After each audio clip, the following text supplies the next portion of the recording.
I'm Jake. I'm Tom. And this is our good friend Ian Anderson. Today, for our 142nd episode of Velocities in Music, we are going to review At the Drive-In's Relationship of Command. This is from the year 2000? Yes. 2000. And it's a bit of a throwback. It's also a request from Ian back when we were doing Soundgarden and Metallica. Injustice for All, not Injustice for All, Master of Puppets, back on episode 100, 96, 100, around in there. Ian made this request because this is an album that changed music, and I agree with him. This album definitely had a big influence on music. But At the Drive-In is a very spastic, bombastic band that just knocks you off your feet with bass and guitars, and it's you know, kind of has just led into a whole bunch of really good music. But to give you more on the interesting story behind At the Drive-In, we'll let Ian and the rest of us chime in, but I'll kind of just turn it over to Ian. Yeah, I'll just paraphrase it, I guess. They're from El Paso. It's like 5 guys. They changed some bass drummers a few times, but basically it's Omar Rodriguez Lopez, Cedric Bixler Zavala, and Jim Ward. It's his name, Jim. But, I don't know. And they're the 2 guitarists and the lead singer. And this is their 4th and final full-length album. And then they split up and formed a shitty band and a good band. But I'll leave that for another review. Sparta and the Mars Volta being those bands. If you haven't heard of that, you probably have. We'll leave out which one's the shitty band. Smart. Alright. Anyways. They broke up pretty soon after this album came out. They were kind of getting sick of people. I read online that they, at a show, first off, from what I heard, Cedric thought that the band was kind of holding him back. Artistic differences. Yes, and then also just he was sick of fans moshing. He didn't like the whole moshing. He said that he didn't like that that's how they felt they had to express themselves, and that their music was catering to that kind of behavior. He wanted to do something that was, a little above that. And he walked off stage at one concert, right? So, thus the death of At the Drive-In, the birth of the Mars Volta and Sparta. But right now we're going back a little bit from the death of that back to when they were still alive and kicking and came out with what is probably their best album. And wow, it takes a while to get into. It's different. It's probably even more different when it came out because there's been a lot of rip-off bands. Or not even, rip-off bands and then some that are just directly influenced, bands like Thursday and stuff like that. But for me, where I would put their sound on this album, I'd put it somewhere between Sunny Day Real Estate and Glassjaw. Glassjaw was obviously hugely influenced by At the Drive-In. Yeah. So. And there was some gray area there. I think Glassjaw's first album came out the year that this came out. Really? So yeah. But they were around for like 10 years before that. Exactly. So they're probably influenced by their earlier stuff.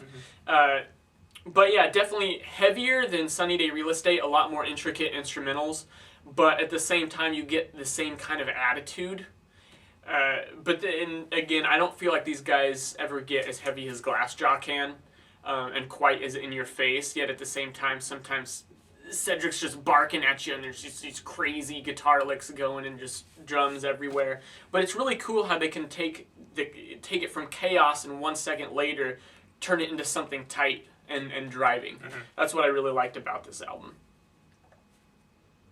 The thing I'm going to comment on is just the absolute, just in-your-face attitude and just blistering instrumentals. I mean, I think that I really don't like it when people define themselves as only one genre of music, because there's a lot of metalheads out there that only listen to metal. Well, I think that if you're a metalhead and you put on At the Drive-In and you don't like it, that there's something wrong with you as a person, because some of the best bass and guitar work I've ever heard, and the drums are great too, but I'm not a drummer, and so I'm not the best analyzing drums. But I was truly impressed with that, and then how they mixed all together, and then flowed the song and had the song flowed between different arrangements and things. I thought was very impressive and ahead of its time. The bass will blow you away. Yeah. I'm not a bassist at all, but I notice on this album a lot, and I find myself singing the lyrics to the bass line a lot, which sounds ridiculous. So try that sometime if you want to sound That does sound like as fun. stupid as I do a lot. But what I also love, besides the guitar and bass, and it's easy to miss, they throw in some synth and electronic parts, especially in Enfilade. Yeah, the drums. Yeah, like at the beginning and then at the dancey chorus part. That is just really cool and adds so much to it. That song is amazing.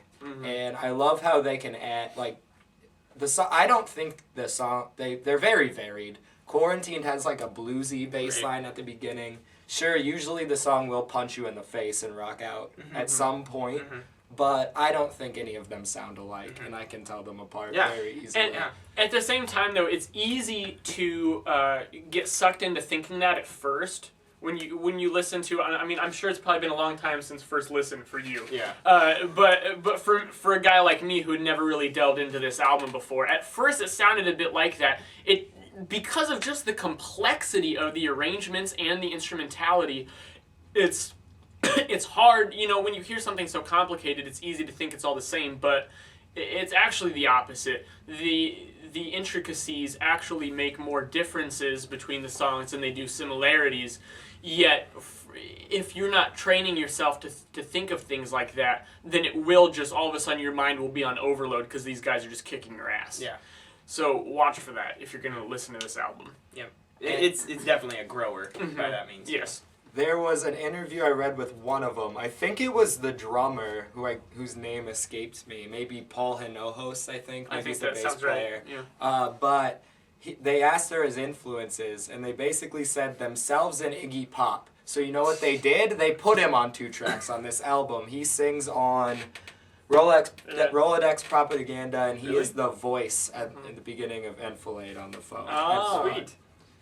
Which I didn't know that. Yeah, he's the funny sounding voice on Rolodex Propaganda, singing along. Well, with Iggy the Pop, chorus. he's very versatile, to say the least. Sweet. Can do a lot. But, yeah, great album.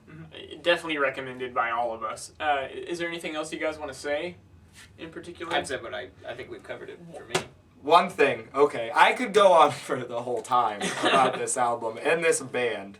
Couple things. With the lyrics, I love lyrics. I listen to them a lot.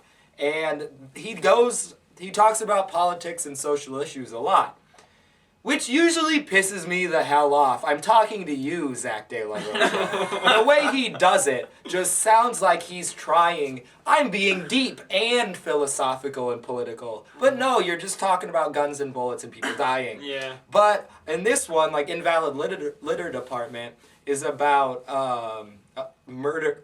drug cartel in Mexico murdering a bunch of like 15, 16-year-old girls for no reason at all. And the video reflects that, right? Yep. And then there's some of them where you could make up. I was going to have a disclaimer. I'm going to say some of these songs are about some things, but I could just be making it up. The thing about Cosmonaut came out in 2000. It sounds like it's about the government faking a plane crash, if you listen to it. Is the black box lying? Is it heavier than air? Like, it's definitely a lot of stuff about some sort of aircraft. And I thought that was really cool. Enfilade is about hostages. But you can't really tell unless you analyze them. Yeah. Right. You might not even tell he's trying to make a political statement. So many layers. And that's what's great about an album like this is those layers, is that even if you're on the most shallow layer, you're just listening to it at surface level value, it's still very enjoyable. Yet they give you all these extra dimensions to go into that get deeper and deeper and better as you delve into them. It will get stuck. Vocals will get stuck in your head, and you probably won't know what you're singing along to unless you read the lyrics. Because he's just barking and yelping, but it's catchy. And I love some of the gang vocals they do in this, because it's not metal gang vocals at all. It's just 4 sweaty dudes screaming into a booth, and it sounds sweet. Yeah. And another thing, they did influence a lot of people. We were talking about this a little bit. I hate who they influenced. Like, quite a bit. Like, Thursday, they're okay. Coheed, They have one good album. Billy Talent sucks. Yeah. My Billy Chemical Talent Romance sucks. Rise Against, I don't really like either. And a bunch of shitty, like, emo-ish hardcore bands. And they rip them off a lot, and I don't like a lot of them. But there's some okay ones. Bullet Train to Vegas is pretty good. Because all the original aspects of this band pretty much get killed Yeah. for all the rip-offs. They just take all the generic aspects, and there's so much depth to this. The only one other thing I want to comment on is the production. The production is very interesting because usually with a sound like this, where it's kind of prog, but also kind of punk, you'd expect it to be polished to the nth degree, but it's actually not. It's actually somewhat raw. I mean, it doesn't sound like, you know, the drums are pretty big, pretty real sounding. They don't sound like your typical, like, modern metal drums or anything. Now, maybe they just got there before that trend really started, but I think it's interesting that things sound, you know, thick, but not thick in a fake, overproduced sense, just thick in a really real, raw, visceral, energetic way. A lot of it was recorded live. Oh, really? Yeah. Well, that makes sense. I didn't know that. Yeah, it got a lot of attention just because of that fact, which I thought was really cool. Without listening to each other either. Right, The right. same thing the Mars Volta Really? still does. Yeah. Wow. So, and that probably leads to what you're saying. Yeah. And It's also, on that note, it's by far their most polished album. Right. By far. Yeah. I've only listened to In Casino out besides Yeah. this one. This album's gotten a lot of attention, you know, in the recent years. You know, now being 10 years later, it's picking up a lot of eyes and ears now because of just how much influence it's had. Yeah. This only has a 77 on Metacritic. This is like one of the first years Metacritic records scores, or so we were talking. Yeah. But you know, now if this were to come out now, I mean, this album. What I'm trying to say, it's ahead of its time. Yeah. So it was the still right valid. place, right time. Right. And it influenced a lot of bands. You guys want to just trip some tracks real quick? I'm going to go Arc Arsenal, Invalid Letter Department, and Inflod. Skipping the one-arm scissor, huh? I really like that song, but those other ones stuck out to me a little more even. I can't get away from it. Yeah. I'm gonna go 1 through 11. Honestly, and you guys didn't get. Now they released this album. There are 2 tracks on the end. I have that okay. version. Yeah. I But had to stop those myself are to from listen the to it. Japanese one that is standard now. Oh, cool. Oh, okay. So I guess I won't pick one of those because I was going to. Go ahead if you want. Well, extracurricular would be the 12th track. That one's sweet. Enfilade, like Tommy picked, I think. I already forgot. Yeah. And Mannequin Republic is probably my favorite track because Cedric screaming, "You'll call it a waste," or they call it a wasteland, over and over again, like pumps me up to no end. I was jumping when I walked into the house because that's the last song I listened to. I'm going to One-Arm Scissor, track 3, track 5, Invalid Letter Department, and then track 8, Rolodex Propaganda. I like all those. So, now scoring. I'm going to go ahead and just throw a number out there because I really like this album. I think it's in the 80 range. I'm going to go 84. And you kind of pretty much took it out of my mouth because I'm going 83. Okay. I don't know if it's fair for... I mean, but obviously, you being on the show and requesting the album, Yeah. you love this album, so would you give this a perfect 100? No. No? No, I haven't heard a perfect 100 album And that's Ever. where that's kind of actually I had that opinion once I started and then I kind of gave up because I realized that there's just some that are just so good. Yeah. I'd give it a 99. Awesome. Clearly a well loved and well received album here at the IMTV. So, what do you think of At the Drive-In? And would you rather have At the Drive-In still together today or have the separate bands? Tell us that down in the comment box. I'm sorry if anybody likes Sparta. They're not that bad. I just don't like them very much. And any of the other bands I said sucked. Oh, I I'm thought you sorry. meant Mars Volta when you said one. Oh, right. Oh, I mean, yeah, the Mars Volta. That's the one that sucked. Yeah, right. Okay. I'm Jake. I'm Tom. And this is our friend Ian, who will be back for sure on many more episodes. Together, we are moving music critique forward.